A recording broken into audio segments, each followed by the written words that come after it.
Welcome to the in front of me OPPO A53s, and I'll show you how to create home screen folders on this device.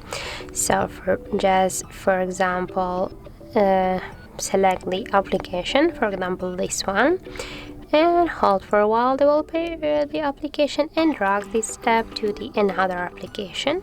And as can you see, here we got the new social folder on our screen. And if you want to add here one more application, just hold for a while the app and drag it here to this folder. Also, if you want, you can rename the folder. Just here tap on the name and enter here the new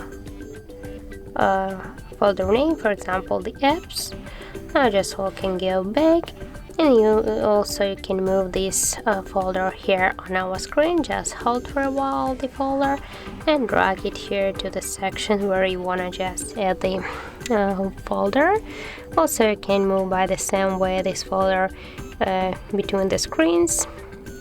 And if you want to remove the application from the folder, you can just hold for a while the app and tap here on the remove icon, or also you can just hold for a while and drag it here, for example, to this position. And as can you see, that's really simple. So that's how it looks.